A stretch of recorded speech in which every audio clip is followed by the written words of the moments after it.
optimal minimal. At this altitude, I can run flat out for a half mile before my hands start shaking. Can I ask you a personal question? Now would seem an appropriate time. What if I did the opposite? I'm a cybernetic organism, living tissue over a metal endoskeleton. Ferriss Show. Hello, boys and girls. This is Tim Ferriss. Welcome to another episode of The Tim Ferriss Show, where it is my job to deconstruct world-class performers of all different types, to tease out the routines, habits, and so on that you can apply to your own life. This is a special in-betweenisode, which serves as a recap of the episodes from the last month. Features a short clip from each conversation in one place, so you can jump around, get a feel for both the episode and the guest, and then you can always dig deeper by going to one of those episodes. View this episode as a buffet to whet your appetite. It's a lot of fun. We had fun putting it together. And for the full list of the guests featured today, see the episode's description, probably right below wherever you press play in your podcast app. Or as usual, you can head to tim.blog/podcast and find all the details there. Please enjoy. First up, Terry Crews, actor and author of the new memoir, Tough: My Journey to True Power. Well, in our house, we call it D-Day. It was the day everything changed. And I've gone public a lot about my pornography addiction. Then there's a lot of people who say you could never really be addicted to pornography or whatever. And it's always been said that. But all I knew is I couldn't stop. That's all I knew. For me, it was a numbing device. It was something that I went to when I was sad, when I was happy. And I always went back to it, and it left me unfulfilled. And I had to get more just to get a feeling of fulfillment, but then I would be left empty again. So it was a cycle. I couldn't stop. But it was also a secret that I held from my family and my wife and the whole thing. And my wife finally confronted me on it. And let me tell you what was so wild and really, really strange. The question I was asking was, why doesn't she believe me? But the question I should have been asking was, why did I lie? You know what I mean? Like, think about that. It's all in the context is the same. And I'm sitting here lying and wondering why she won't believe me. It's all out focused. It was all her. It was the responsibility was on her in order to make me right. Like, you should believe me because I'm telling you this, but I was lying. I don't do this. No, I got no problem. I don't do any of this. And why doesn't she believe me? But once it switched into why am I lying? All of a sudden it went inward. All of a sudden I had to ask myself the questions I had been avoiding for years and years and years. And it was like, hey man, you have an issue. Why aren't you doing something about it? And like I said, and I would pull out that card of excuses and this, and I would say, well, I'm a man, and men, I have a high sex drive and this kind of stuff. And I'll pull out that card, and then my wife declined it. That credit card was done. It was expired, and she was out. And you know what, Tim?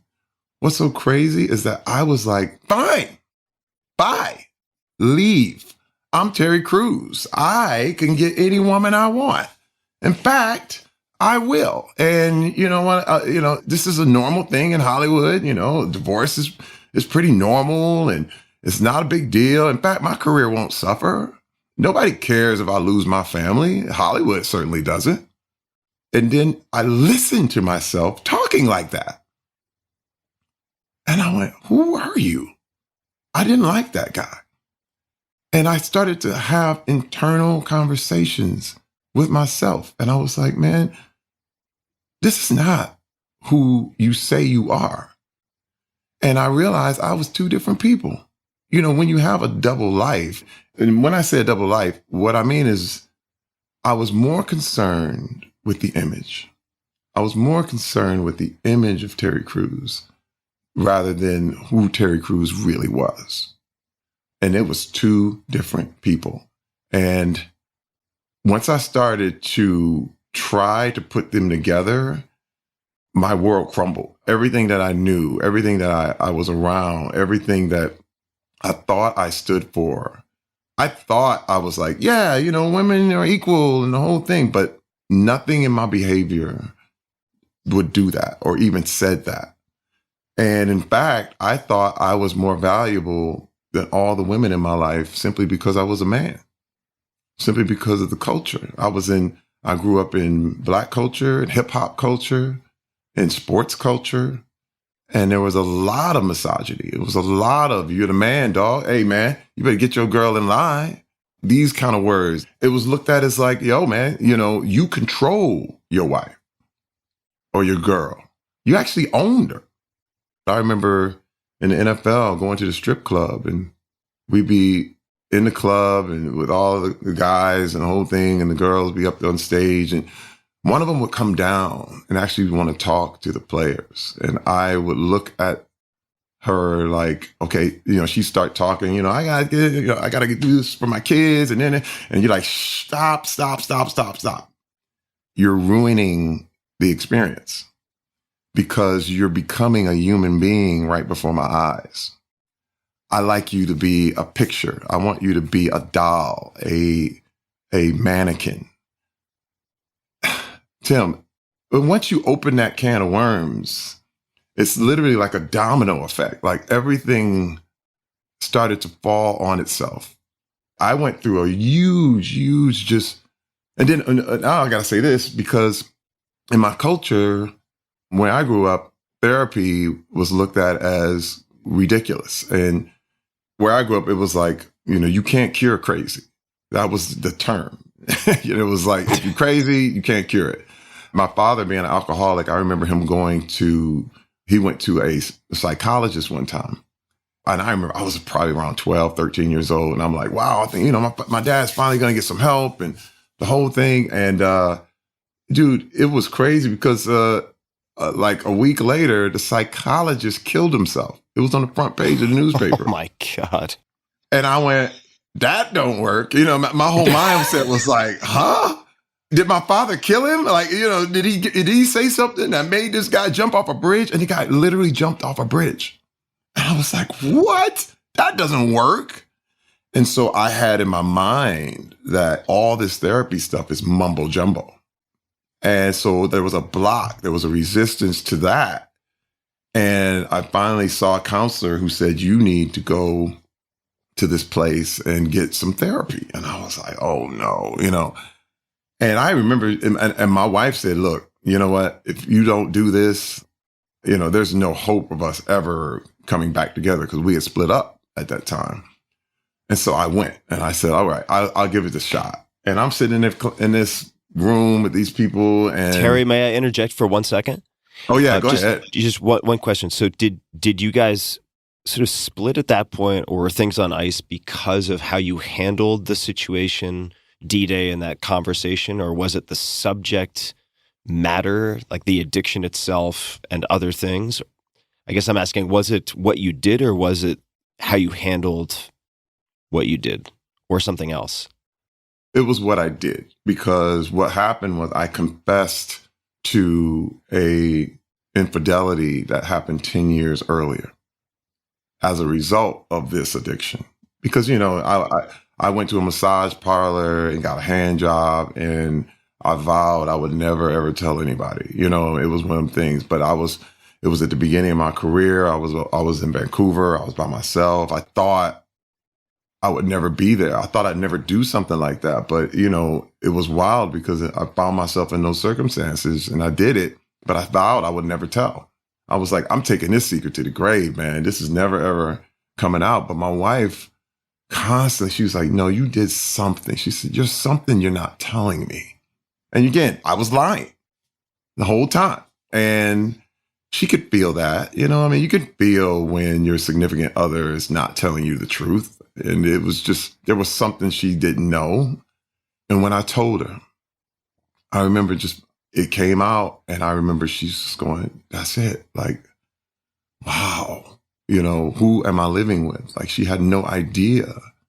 And that was the thing, because I had put an image in front of her. And then what was so crazy is that she was married to this image.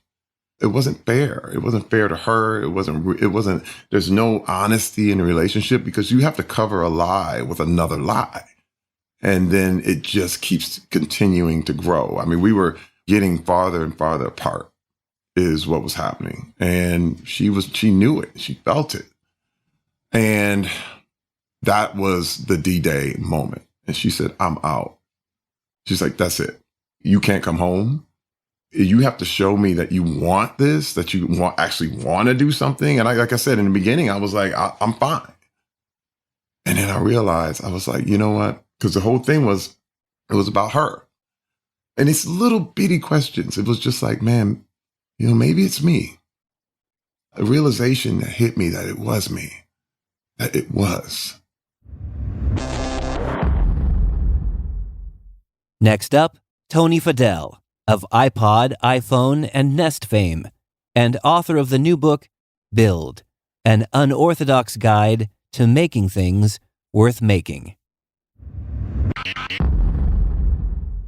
Could you tell us what you learned from Steve Jobs about taking vacations? How did Steve Jobs take vacations? Well, I don't know of all of his vacations. I know of the vacations he took while we were together at Apple for 10 years. And what was really happening was, Steve would go on vacation. And in my early days there, I would be like, yes, he's going on vacation. It's great.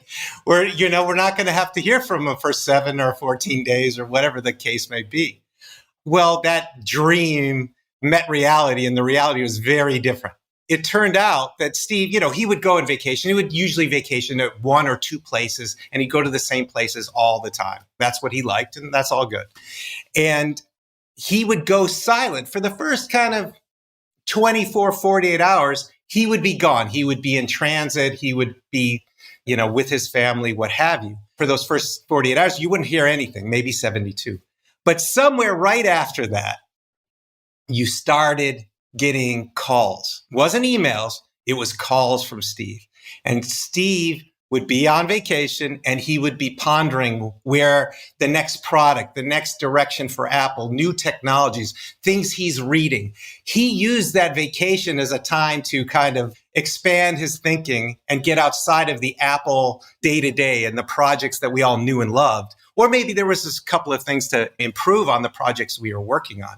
But he would start thinking about, let's go buy a music company, or should we go and do this other kind of product, or what technology will it take to do this? Because he's also reading. He's reading or he's listening to others saying different technologies. So he would be calling, you would be like Google for him. You're like, hey, what is the latest on this? And you're like, okay, Steve, here's what we know. I don't know that. I can go get back to you. He's like, let me know when you know. Send me an email on that. And then 15 minutes later, he might call back with a different idea. So it was literally while he was on vacation during reasonable hours. This wasn't crazy hours. But you might hear from him on vacation 5 or 6 times, depending on what he was thinking about at that time per day.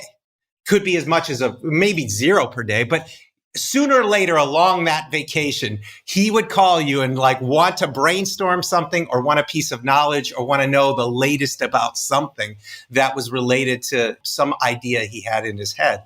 And so you loved it because you got to talk to him about all kinds of things that weren't the day to day. But at the other times you were like, okay, Steve, you need to be on vacation. And then 2 is, how much work are we going to have when you come back? Besides the incredible mountain of work we're already on top of, or trying to get on top of. Why did you lead with that, and why write this particular chapter? Because flashing back again to our first conversation, which I encourage people to read, I'm going to try to not overlap too much with that. But back at General Magic, you had a certain, let's say, approach to work, which was high volume, high intensity, kind of 10 out of 10.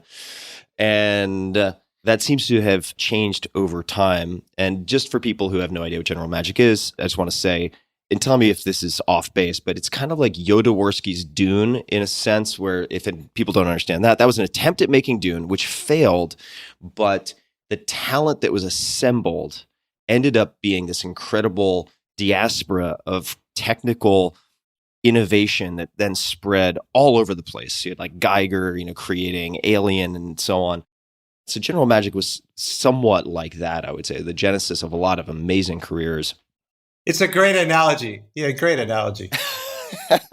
So why did you lead with that story in that chapter, and why even write that chapter?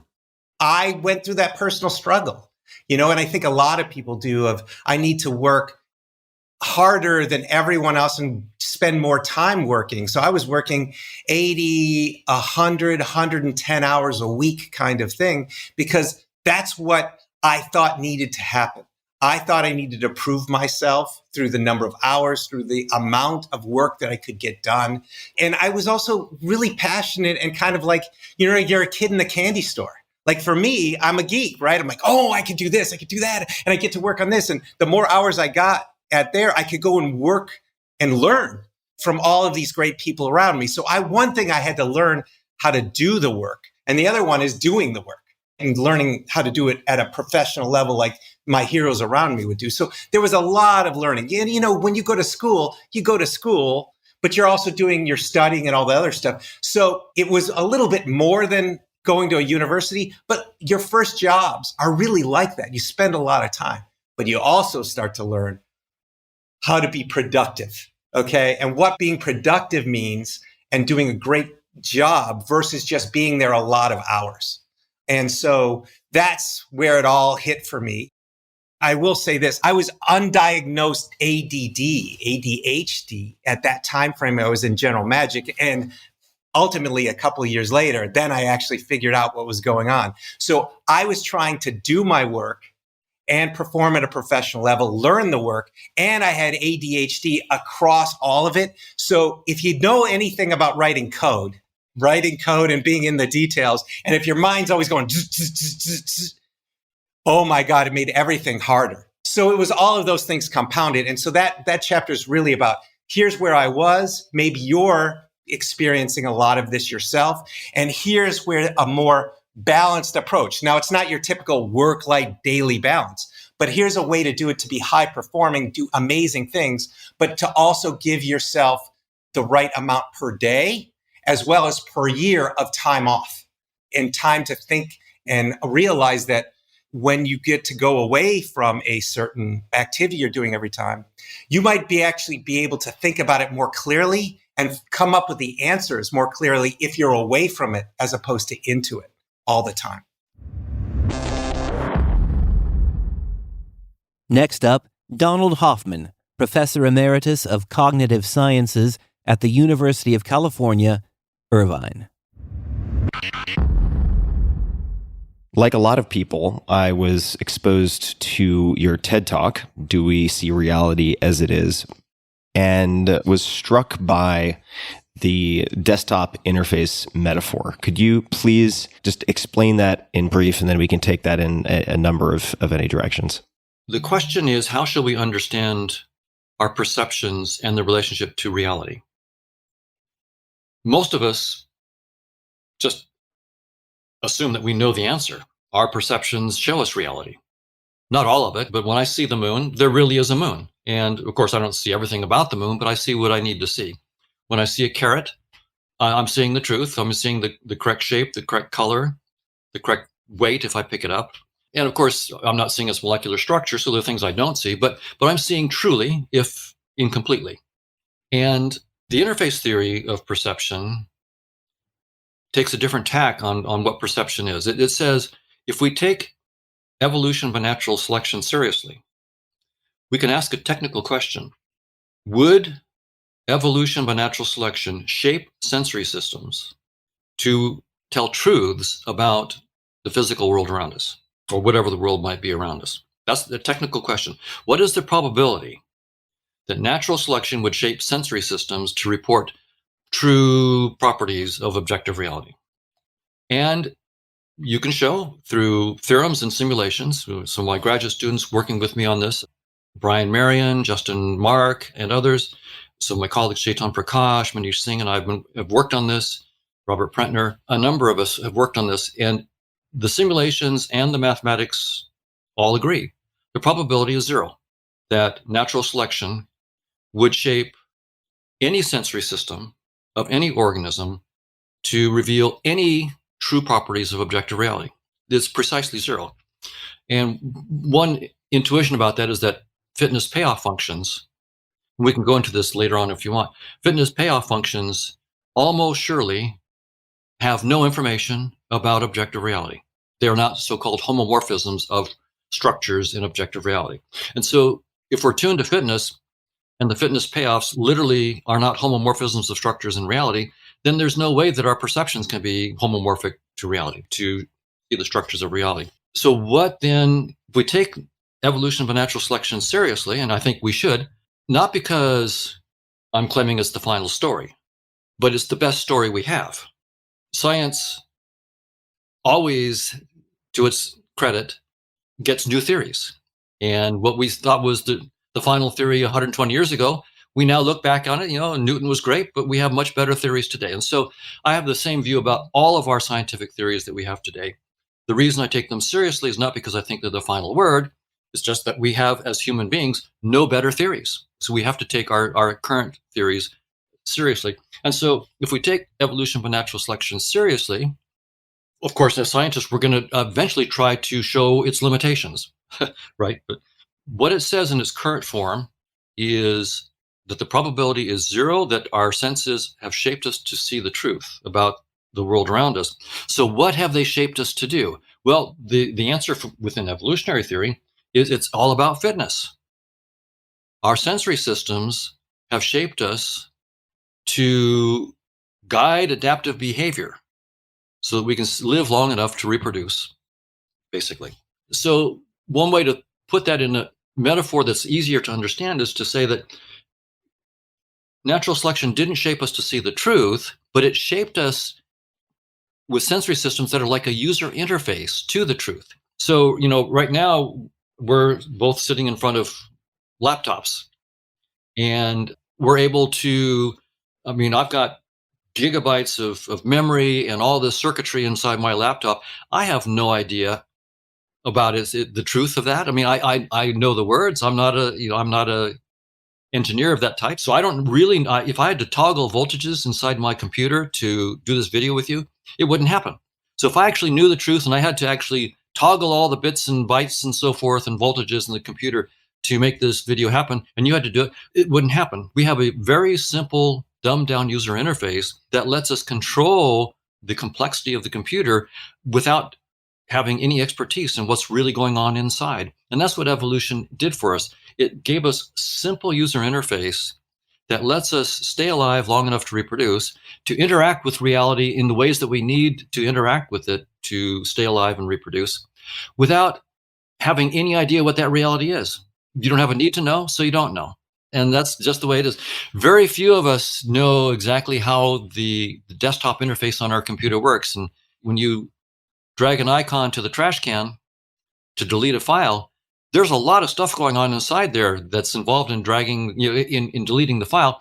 We're blissfully ignorant. And that's what evolution has done. It makes us blissfully ignorant about the nature of reality and gives us icons that allow us to control reality. So to be very, very clear, space and time, which we typically think of as fundamental reality, is just the format of our 3D desktop. We have instead of a flat desktop, we have a 3D space-time desktop. And objects in 3D are merely the icons in our desktop. They're not pointers to objective reality in any sense. There's the colors, the shapes, the positions that we see have nothing to do with true colors and shapes in objective reality. They're just a nice format that evolution gave us. And that format's going to vary from species to species.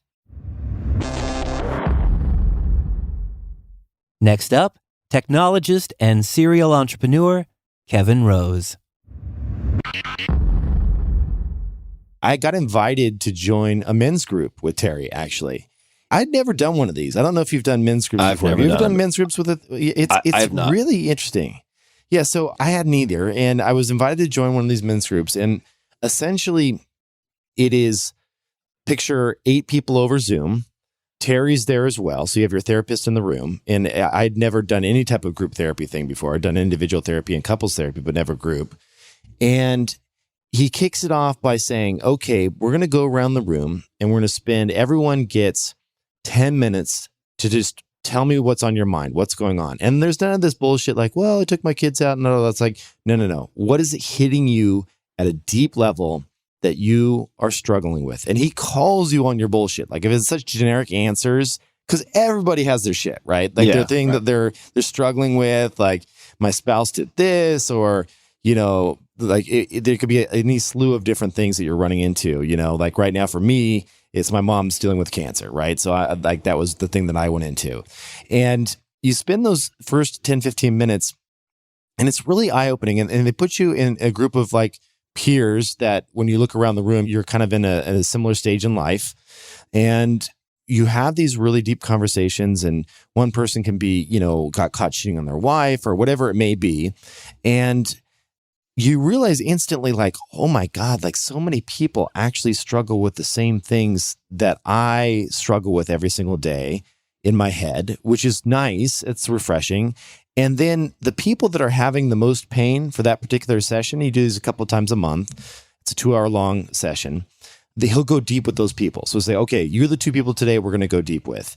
And then you just watch as he dissects and just ninjas around and gets them oftentimes to tears by the end of it, and really, really goes in deep into some of these issues that these men are bringing up. And I had never really thought about doing that. And it was really a really beautiful thing. And you're very supportive. They always say, does anyone want to comment on what this person just said? And it's never about judging them or saying, well, I think you're doing this wrong. It's more like, this is how this landed on me. Is that a rule that was established in it is a up rule. front? It is a rule. There's a no handful opinions. Of rules. What are the rules? You comment on how it landed on you and how you see it through your lens, but this is only applicable to you. You can say general supportive things like, I thought you were really courageous for saying that. Thank you for sharing it with me. Things like that. You can always pass at any time. So if anything makes you uncomfortable, you can always pass. There is 100% what happens in this room stays in this room. We're talking about some very crazy topics here that maybe some people haven't disclosed that to their even closest friends or partners, right? There's all kinds of issues that I heard came up where I was just like, I can't believe we're talking about this, but it's nice. It's nice to know that other men are struggling with this stuff. And so that was fantastic. And I've been doing that for a few months now. And it's led me to just, I don't know, there was some great insights in there that I just came away with. But then it led me actually to Terry's books as well, because these are quite expensive kind of groups, because Terry's a pretty sought after type of individual therapist. And so he has this book that he turned us on to called Fierce Intimacy. That's one of his books? Yes, Fierce Intimacy. And it's great. He reads his own audiobook, so it's on Audible. And it's how to communicate with love and respect, even when you argue. And this has been just a game changer for me when it comes to how I can relate, how I can prevent self-sabotaging habits, just how to deal with your partner in a way that is constructive and moving forward and not judging, and being able to know when to let information in and take it in and digest it and let it hit your stuff like internally, and when to know that the other person is just venting and actually it's coming more from them. And it's okay to put a wall up sometimes and block that information because it's where they're coming from and it shouldn't land and hit you in the wrong way. It's such a beautiful, simple framework that I absolutely love it. And the other thing I love about him is he was kind of the pioneer in this space. He's not a therapist that just sits there and listens to both sides and be like, it sounds like what you're saying is this. He takes sides in therapy. He's like, no, that's fucking wrong. Like you're doing this, like she's right here. Or, and so you hear a lot of that happening in this conversation. And I'm like, finally, I like a therapist to take sides because sometimes I know I'm right sometimes, So I just found this guy to be really refreshing, and probably some people are laughing because they know this is a really popular person. First I had heard of him was 6 months ago, but he's a very famous therapist. But anyway, highly recommend Fierce Intimacy. Daria and I both listened to it. My wife and I both listened to it. And it's already improved the way that we communicate with each other, the way we have conversations, the way we let information flow in and actually land on us. So I'd put it in there in terms of books to recommend. How long is that book? I did it on Audible, so I think it was like 7 hours or something like that. Yeah, so it's probably like 250 pages, something like that. Yeah, somewhere in there. Yeah. Pretty easy. Do you think you have found it helpful because you are also in the group, or do you think it's effective as a standalone, the book? Absolutely, because Daria listened to it not being in the group, obviously, and she found it effective as a standalone. as well. And the reason I like it is it just doesn't dance around this, like, we always have to be head over heels in love. It's like every single day that you wake up, one person might be up, one person might be down. And it's always about finding your way back to that middle, safe, like, comfort zone. And relationships are nothing but you have these moments of beautiful things and bliss happening, but largely it's about the other points, right? And how you get back to those states. Yeah. And returning back to that state of health and understanding and how to both know that you're on the same team and have the same goals in mind and working with a framework that supports that. So I don't know. I really loved it. I've really struggled. I've listened to a couple other relationship books because, I'm always trying to improve. I've been married 9 years now, and Daria and I are in a really good place now. But you know me, Tim, we've had these conversations like one-on-one. There's bumps with all these relationships, right? Yeah. And it's like, Daria and I did couples therapy for a bit, especially when you introduce kids into the equation. My God, that changes everything. And so it's like, this is the first time I read a book where I was like, this is speaking to me and working. So wanted to throw it out there. That's a big deal. I have considered men's groups a number of times. I think I probably have, on one hand, like an unfair judgment, although I've seen this before.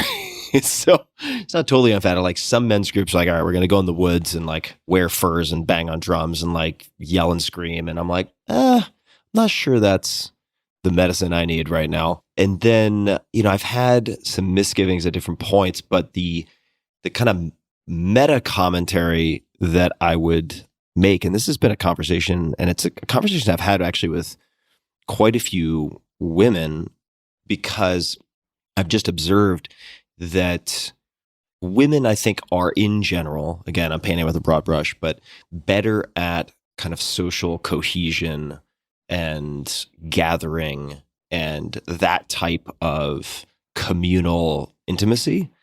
And there are very few places, outside of like a sports team or the bar or fill in the blank option C, where men have those communal experiences. But if you look back at our just history, right? If we look back hundreds of years, thousands of years, that was an inbuilt feature of different communities. And I think that society at large ends up in a very precarious, volatile situation when men, especially younger men, don't have that, right? It's like, okay, if you have somebody who is feeling alienated, who is pumped full of hormones, like let's just say like kind of 16 to 22, right? With no sense of social belonging and a lot of physiologically driven or at least informed aggression, like that is a significant societal problem, right? Yes.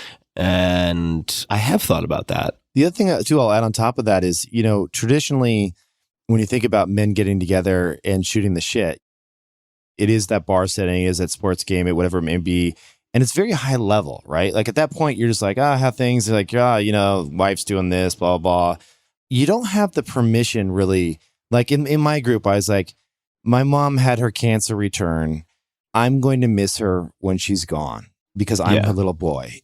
I will miss the feeling of my head on her shoulder. Stuff that I'm just like so deep and intimate to me because I love her so deeply. Yeah. You don't get that over a beer necessarily, to be able to go and to see other men around the table doing the same thing, because we all at that point have set the ground rules. It's a safe space. We can just really, really let it out. And lots of tears come. And one of the things Terry always says that's really interesting during it, people will start to cry, men will start to cry, and tears will start to cry. And he goes, what are those tears saying? What are those tears saying right now? Give me more. Give me a more. Open that door a little bit further than you're comfortable opening up. Like I triggered something. Here come the tears. But we'll unpack that further. And then it just goes from there, and it's deeper and deeper layers. And it's release, man. I mean, you know how this is. Psychedelics help with this a lot. When I did my high dose mushroom experience, I was sobbing after, because my father had passed away. It gave me that permission to let that stuff go. Yeah. And it's a very special thing when you can do it, because it's so healthy. Next, A.J. Jacobs, best-selling writer and author of the new book, The Puzzler, One man's quest to solve the most baffling puzzles ever, from crosswords to jigsaws to the meaning of life. What does a jigsaw puzzle championship look like? I was totally surprised because I always think of it as a relaxing meditative. So it's like, a meditation competition or a napping competition. But I found out about it because I was Googling. First of all, one of the first facts about jigsaws is that Hugh Jackman is a huge fan. He spent about 10 minutes of maybe 15 on our podcast, he and I together, talking about jigsaw puzzles. So yes, huge jigsaw puzzle fan. But one of the other results, this was right before the pandemic, was that there was a world championship in Spain, and it listed all of the countries that were competing, and there were tons of them. There were 40 countries, Mexico, Japan, Uganda, but no USA. So on a whim, I fill out the form and figure that'll be the first of this long process to qualify. I get back an email the next day, you are Team USA. And I'm like, oh my, that's not good. The next day, no due diligence at all. Just it was a disaster. Yeah. And as I said, I didn't love jigs. I was a snob. I thought they were too easy. They were not sophisticated. So I was like, oh God. So I recruited my family to be as a 4-person team, and we flew to Spain, and you have 8 hours to finish 4 giant jigsaw puzzles. And I'm sorry, I apologize to my fellow Americans because we came in second to last. We beat one of the Spanish hometown teams, so that's something. Despite us, the humiliation, I loved it because it was just so fascinating for so many reasons. First, just being able to see people at the top of the LeBron Jameses of jigsaw. So even if jigsaws you think is a silly pastime, seeing anyone. And you know this, you've interviewed, that's sort of the premise. You interview the top people of every category, and you're going to learn something from them. And these people, their hands move so fast. We finished 1 puzzle of the 4 in 6.5 hours. The Russian team, these 4 women from Siberia, finished in just over 4 hours, the whole thing. Their hands were moving so fast. And there were rumors of doping, but not confirmed. Another part I loved was just meeting people from all over the world, united by this weird obsession. I talk about jigsaw diplomacy. I felt I was a little ahead of the curve because I have a paragraph in the book about how much I hate Putin. This was long before the cool. Ukraine. Yeah, before it was cool. And I say, but I can't hate these people because I'm here in face to face and they're humans. And, I am hoping that they're some of the millions who oppose what Putin is doing now. But it was sort of what I call jigsaw diplomacy. So it was a wonderful experience. And also learning, like in everything, there are strategies. You think, it's just putting together. And the strategies are sometimes surprising. You don't always, everyone's like, do the edges first. No, not necessarily. Some puzzles, if they are very colorful, you do the colors first. Sometimes you focus on shapes. If you're hit with the sky, like a huge expanse of blue, you've got to sort them by shapes. So this one has 2 outies and 1 innie. This one. So it was just wonderful to see the nuances of this delightful and ridiculous competition. It was one of my favorite experiences. I have a number of questions about this. The first is, how do you delegate or divide and conquer as a team? Because I can imagine if 4 people were just let loose, having no strategy, trying to put together a jigsaw puzzle, it might take longer than just one person trying to do it if you don't have some type of plan going into it. And second, I'm just curious, did you notice any sponsors? I'm just wondering what kind of financial support is offered to the World Jigsaw Puzzle Championships. I'm guessing it's not BMW. Yeah. I'm just curious. I know, maybe not yet, but this was right before the COVID when jigsaws experienced a boom during COVID, not seen since the Great Depression. So they became harder to get than Clorox wipes. So maybe now they could be sponsored by BMW. But then, yes, it was the only sponsor was the puzzle company itself, Ravensburger, sadly. So I didn't make a huge amount of money on it. But as the second to last finisher. Yeah, well, I feel it's something. It's you finished. Yeah. You finished. No, it's a thing. So for strategies, what do you do as a team?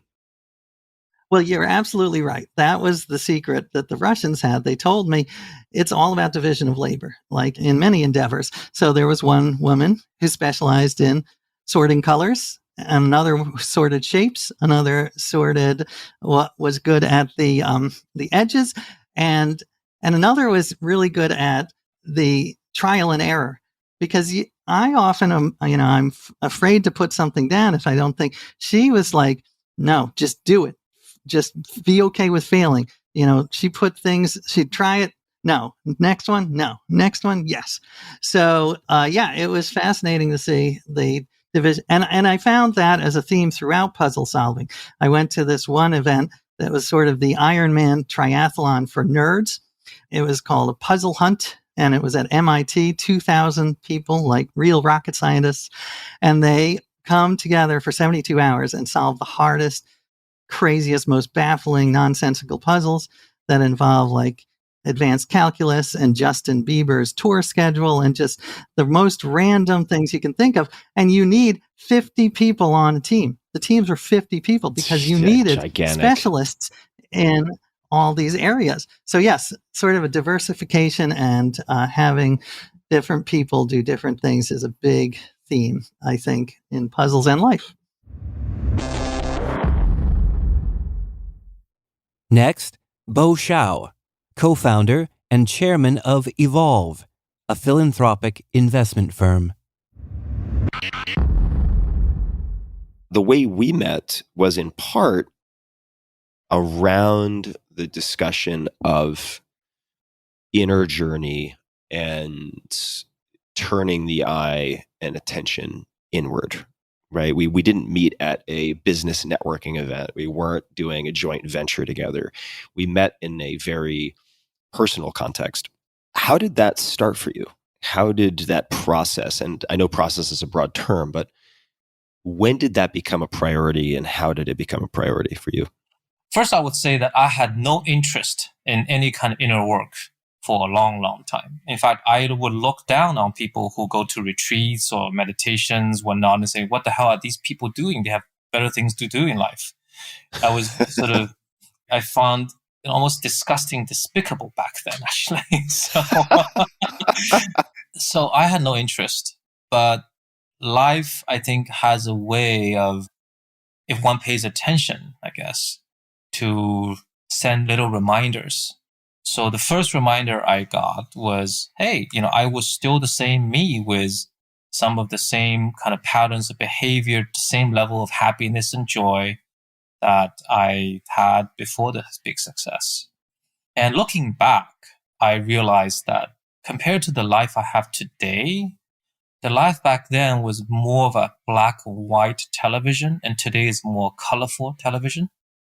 It's hard to describe the difference if I only watched black and white television all my life. The reason I use this example was, because I grew up with a 9-inch black and white television, which felt totally fine for all my life. And without having seen a 80-inch, color television, the 9-inch black and white looked completely adequate and comfortable. And I think that's where I was back then. My life didn't have a lot of color, didn't have joy. I never cried really. I never laughed, never smiled really. I never even felt lonely, interestingly. I felt alone, but not lonely. But I think some of these things showed up a little bit. Like, I'll sort of start wondering, what am I missing? There's a little things I think, but very small. On that alone, I don't think I would have embarked on a journey. Another reminder was how different my life was with Jenny, my wife, versus with other people. And also I see how she behaves with other people in a way that's sort of beyond my comprehension.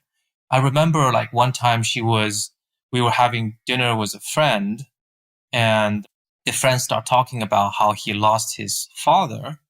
And then my wife just stood up and went to hug him.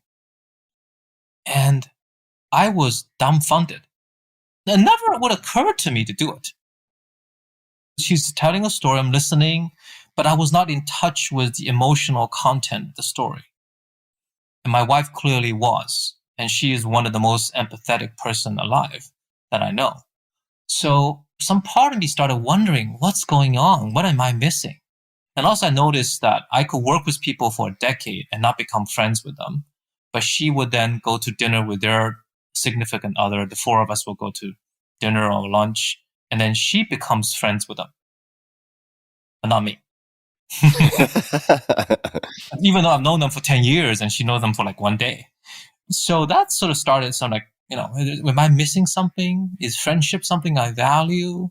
Because up until a few years ago, I didn't consider myself as having friends.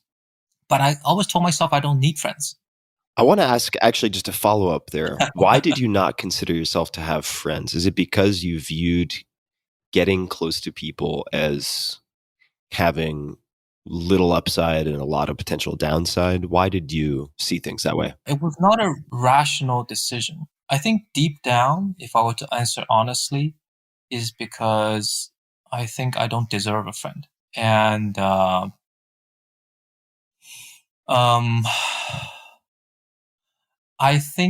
thought, and there's still a part of me probably still thinks that there's something wrong with me, that I don't deserve any friends, that nobody would really take an interest in my feelings and in what I have to say unless what I have to say is useful. Mm-hmm. So when I'm in a position, I'm a board member, investor, or somebody who could educate or whatever, or help, then I feel comfortable. Like this relationship has substance. But if it's simply a friendship, a part of me doesn't understand it. Like, it doesn't feel that why would you or other people take an interest in the inside of me? And I didn't have that trust. Of course, this has a lot to do with how I was brought up. And I'm still in the process of understanding and feeling it fully. But I've told myself for the longest time that I don't need any friends. At least that's the conscious thought. The deeper down, realization happened much more slowly. And I think it's still happening as we speak. It's a continuous journey of discovery and being free from those patterns I developed. So that's the second thing that, in terms of friendship and relationship with other people, I see myself with Jenny in a different way. I see Jenny with other people in a different way. That's what got me thinking a little bit. Is it okay if I continue on this route? Absolutely. Of course. All right. And the third, which I think is probably the biggest one that I couldn't avoid looking at, was being a father. I was a terrible father. For a while on the Chinese Twitter, Weibo, I was very reasonably popular and a lot of people followed me. And my motto, I guess, whatever I wrote right under my name was a perfect husband, but a so-so father. And I think I was giving myself too much credit. I don't think I was a so-so father. I think I was a terrible father looking back. I didn't know how to be one. I knew how to be a teacher.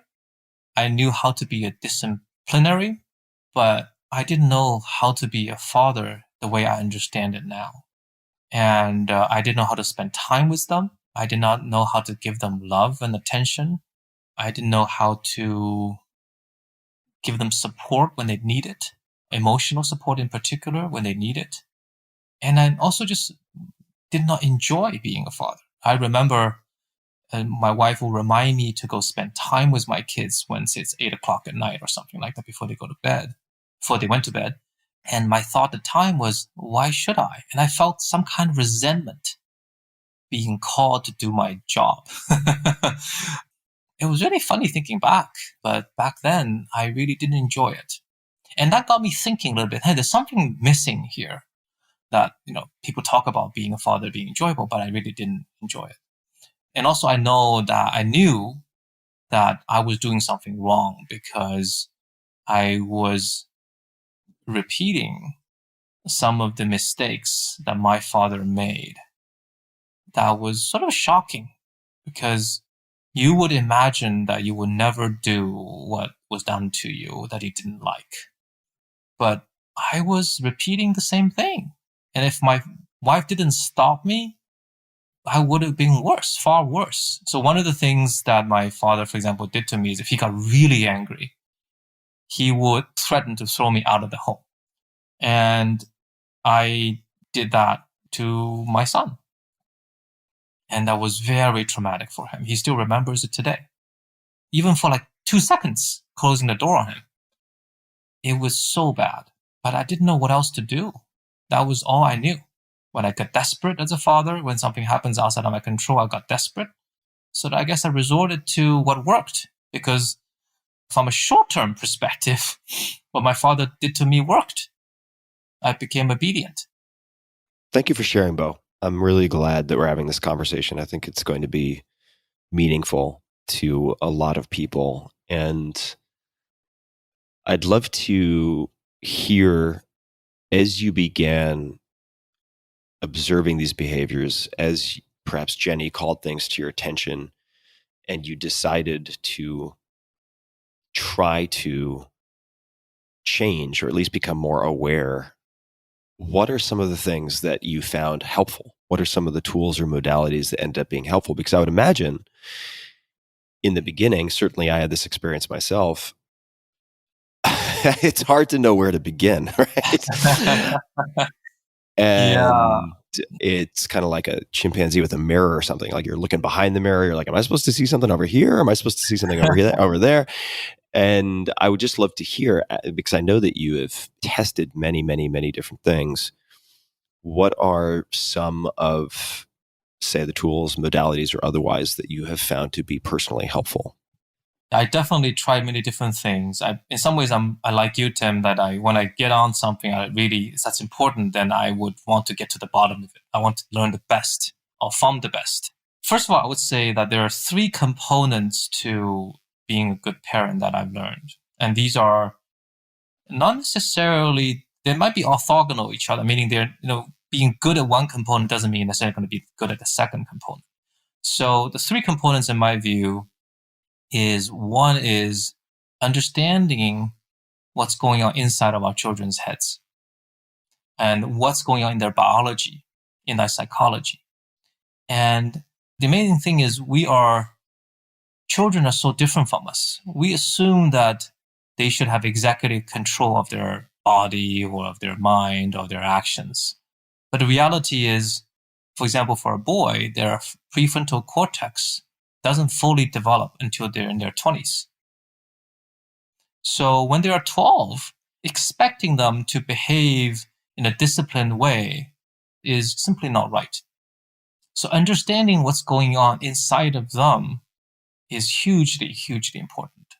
From a developmental perspective, you mean? That's right, from a developmental perspective, both from a physical neurobiology as well from a psychological development perspective. And there's a huge amount of science out there that unfortunately hasn't been made available and accessible to parents, which is one of the things one of our companies is working on. And the second is, as parents, why do we get triggered? Why did I get triggered in certain ways? My reactive patterns, which were usually formed very early on in my own childhood, maybe my own insecurity gets reflected in certain things, and then that's why we get triggered. So, for example, if a parent always wished they went to the best schools and they were feeling down on themselves for not having gone to the best schools, they're probably going to be more demanding of the child. And if the child has bad grades, they probably tend to be more triggered. So there's all sorts of things we need to understand about our own self and our own childhood that would enable us to be a better parent. And so in some ways, I went into a lot of these workshops thinking that I just need to learn a tool or a trick or some kind of way like positive discipline or whatever it is to be a better parent. And to a certain extent, those tools and modalities help. But foundational wise, I needed to become a better person, quote unquote, in some ways, to be a better parent. And that has to do, everything to do with our inner journey as an independent person and has nothing to do with us being a parent, actually. That's something that it's really, really foundational. And then the third is what's in the relational field between a parent and a child. And becoming aware of that relational field at a moment in time is really critical, because when that relational field is not right, no amount of teaching on the rational side and analytical side will help, because the kid's brain is underdeveloped. So when they don't feel safe and connected, they can't listen. When a typical parent sees children not listening, maybe their reaction is try to say things more clearly, repeat things. It doesn't really help. And what's needed is for the children to feel safe and connected. And then they will listen 100 times better. So these three components, understanding the children inside of them, understanding ourselves, understanding the relational field, for me, that's the foundation. Then on top of the foundation, there are lots of tools that's actually very useful. I find that to be so important. It's shocking to me that now looking back, that being a parent is probably the most important job in one's life. There's nothing more important. It's probably the most difficult job, and we are least prepared for in our lives. We go to school for teaching math. We go to get driving lessons to get a driver's license so we can drive. But to be a parent, there's practically no preparation. Last but not least, Tom Morello of Rage Against the Machine fame. If you had to teach someone guitar in 3 months, what would the curriculum be? I was a guitar teacher for a while during my semi-homeless days. And what I taught, the lesson that I learned, when I took those bad guitar lessons where they wanted me to do the boring stuff, I applied that when teaching, brand new guitar players. In the first guitar lesson with every student, regardless of their skill level, I would teach them to write a song. They would write a song in that first guitar lesson and try to smash that barrier between there's these mythical gods who make music and then there's you who one day might hope to, touch their shoes. You're a songwriter today. I'm going to teach you 2 chords. You decide what order they go in and how long you play each one. Boom, you've written a song. You and the Beatles now are both songwriters, And I would see in them this kind of like holy crap, I can write something. Tomorrow you might write another one. And that's what I'd give them as their homework. You write another one for next time. And then you're going to have a catalog of 6 songs in the first 3 weeks of your playing guitar. And we can work on the other stuff along the way, but it's called playing guitar. And that sort of enthusiasm comes from early successes. What are the biggest wastes of time that you see novices making? Diligent ones. What are the wrong things to focus on? Well, I'd say it depends on what you want to do and who you want to be, because I believe there's a clear delineation between musicians and artists. And if you, like I said, when you start playing guitar, what you want to do is you want to sound like, you're trying to be a musician. I love Angus Young. I want to play Angus Young songs. At some point, are you going to go beyond? You have to make a determination. And many people are delighted and content to be able to learn and play their favorite songs and jam along with the radio. But if you have a vision that goes beyond, aping the technique of your favorites, then you have to take a different step. And that is a step into risk and a step into the unknown to say, this is what has come before. Now I'm going to write my own songs. I'm going to take a risk that people are going to hate those songs. And I'm going to take a risk of putting myself out there. It's not like, hey, check it out, I can play Van Halen. It's like, hey, check it out, I wrote this song that includes my Van Halen influence and this, that, and the other, and here it is. And that's the only way that, art grows, and it's, as an artist, that's the only way to grow. What would you say, I guess maybe that's the answer, but the follow-up to that would be if you're, say, teaching a 9th grader or 10th grader, really talented, and they're like, I want to be a creator, I want to be an artist, and they get up there and they just bomb. Crickets, maybe booing. Everyone, right. So you're not alone in that. What would you tell them before or after? Well, I tell them, first of all, you're bombing. The one thing you have in common is with everyone. I'd say name the 5 artists who you love the most, and I would ensure them that all of them have bombed as bad or worse as they just did then. And then it's a matter of sort of continue. What did you learn from this? And maybe there's a lot of basement. Music heroes. You have to play with other people. That helps you in a way. You have to play in front of other people. That helps you in ways. And that you do that over time, and you will amass you will have the opportunity to discover who you are as a musician and or as an artist. What books, if any, have you gifted the most to other people? Certainly. The one book that I've gifted the most in my life was a book that I first wrote when I was 15, and I reread it almost yearly. It's a book called Watership Down.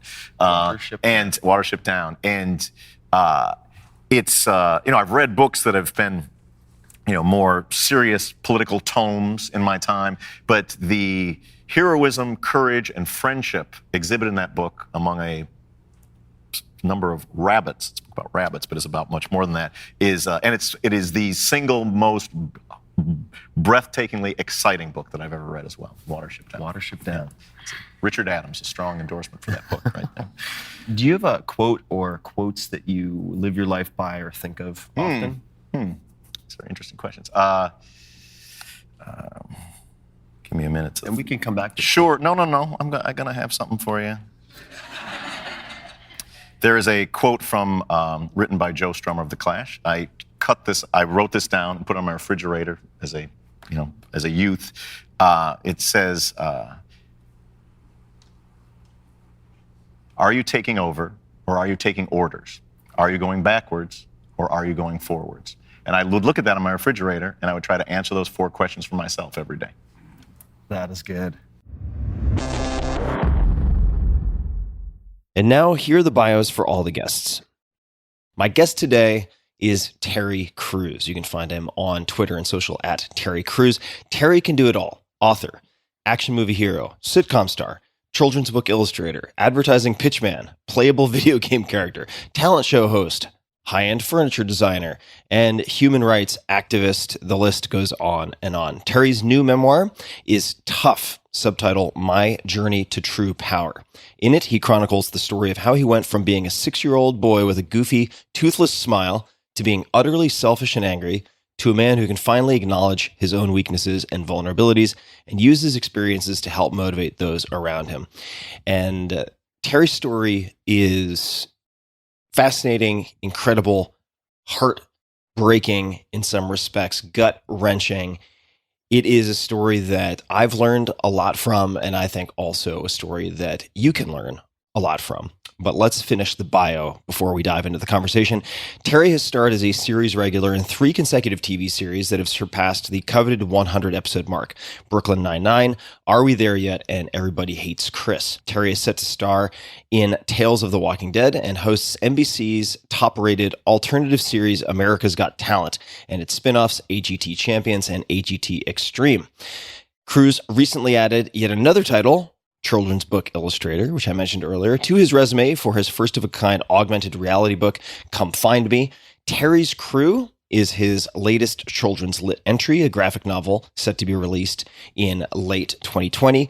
Terry's Crew provides insight into his childhood in Michigan and what it was like trying to find his place. In 2021, Terry and his wife, Rebecca King Crews, released an exclusive Audible audiobook, Stronger Together, sharing the staggering ups and downs of their relationship and how they have weathered the myriad crises that have rocked their marriage. Crews, a lifelong artist, which we dug deeply into in my first conversation with him, released his furniture collection with Bernhardt Designs in 2017, which premiered at the International Contemporary Furniture Fair in New York and was awarded the prestigious Best of Neocon 2017. Always drawing and sketching alongside his many day jobs, and that is many, many day jobs, Crews joined the ranks of a number of other design world heavyweights, including Yves Bahar, as a contributor to Bernhardt's portfolio. Again, you can find him on social, on Twitter at Terry Crews, Instagram Terry Crews, and on Facebook, Real Terry Crews. My guest today is a fan favorite. It is his second appearance, Tony Fadell. You can find him on Twitter and Instagram at tfadell, Fadell.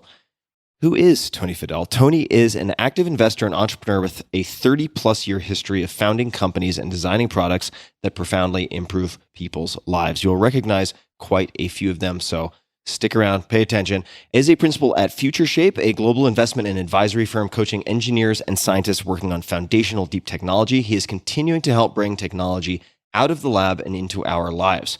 Currently, Future Shape is coaching 200-plus startups innovating game-changing technologies. He began his career in Silicon Valley at General Magic, the most influential startup nobody has heard of. We talk about General Magic at length in our first conversation, so check that out if you want that chapter. We cover it a little bit in this one just so you have context. He is the founder and former CEO of Nest, the company that pioneered the Internet of Things and created the Nest Learning Thermostat. Tony was the SVP of Apple's iPod division and led the team that created the first 18 generations of the iPod and the first 3 generations of the iPhone. Throughout his career, Tony has authored more than 300 patents. That is a whole Lot of patents. In May 2016, Time named the Nest Learning Thermostat, the iPod, and the iPhone as 3 of the 50 most influential gadgets of all time. His new book, which we dig into at some length because it is tactical and practical and very rich in details, is Build, subtitle, An Unorthodox Guide to Making Things Worth Making. You can find him online, futureshapellc.com. You can find him on Twitter, Instagram, and all over the place. Of course, easiest handle is at @tfadell, Tfadell. My guest today is Donald Hoffman, Hoffman. Donald received a PhD in computational psychology from MIT and is a professor emeritus of cognitive sciences at the University of California, Irvine. He is an author of more than 120 scientific papers and 3 books, including The Case Against Reality, subtitle Why Evolution Hid the Truth from Our Eyes. He is the recipient of the Distinguished Scientific Award of the American Psychological Association, the Trollent Research Award of the U.S. National Academy of Sciences, and many other awards. His writing has appeared in Scientific American, New Scientist, LA Review of Books, and Edge, and his work has been featured in Wired, Quanta, The Atlantic, Ars Technica, National Public Radio, Discover Magazine, and Through the Wormhole with Morgan Freeman. His TED Talk, titled Do We See Reality as It Is, has almost 4 million views. That might be higher, might be past 4 or 5, who knows by now, by the time you listen to this. And you can find him on Twitter at Donald D. Hoffman. My guest today, one of my favorites, one of your favorites, A.J. Jacobs.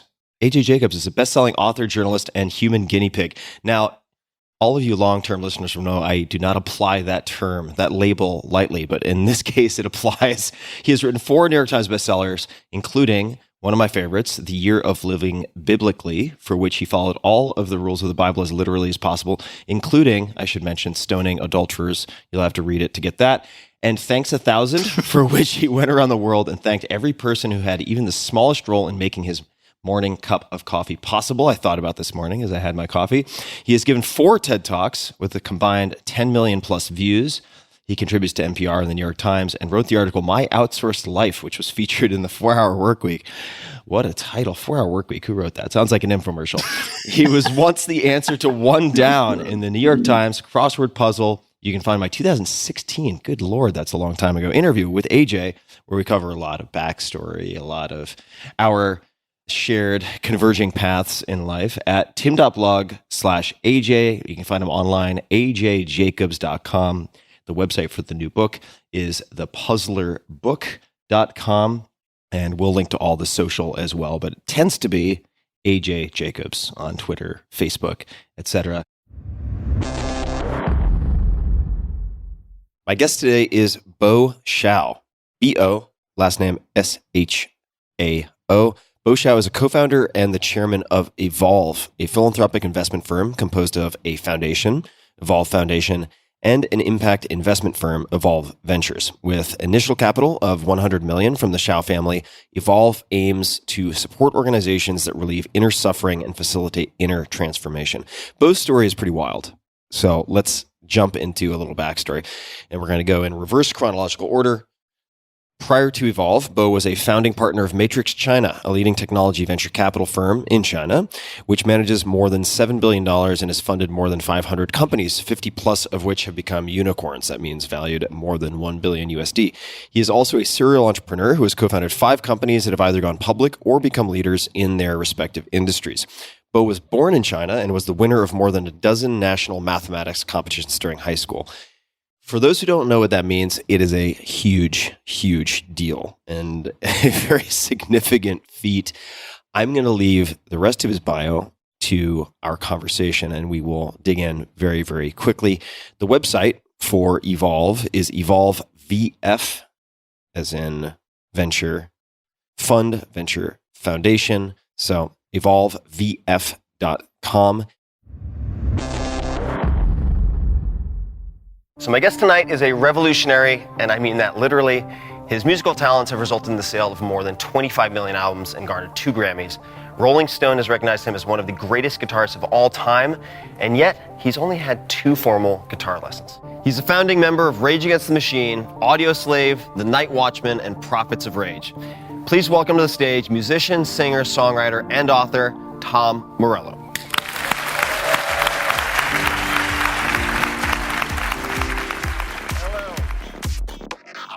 Hey guys, this is Tim again. Just one more thing before you take off, and that is 5 Bullet Friday. Would you enjoy getting a short email from me every Friday that provides a little fun before the weekend? Between 1.5 and 2 million people subscribe to my free newsletter, my super short newsletter called 5 Bullet Friday. Easy to sign up, easy to cancel. It is basically a half page that I send out every Friday to share the coolest things I've found or discovered or have started exploring over that week. It's kind of like my diary of cool things. It often includes articles I'm reading, books I'm reading, albums perhaps, gadgets, gizmos, all sorts of tech tricks and so on that get sent to me by my friends, including a lot of podcast guests. And these strange esoteric things end up in my field, and then I test them, and then I share them with you. So if that sounds fun, again, it's very short, a little tiny bite of goodness before you head off for the weekend, something to think about. If you'd like to try it out, just go to tim.blog/Friday. Type that into your browser, tim.blog/Friday. Drop in your email, and you'll get the very next one. Thanks for listening.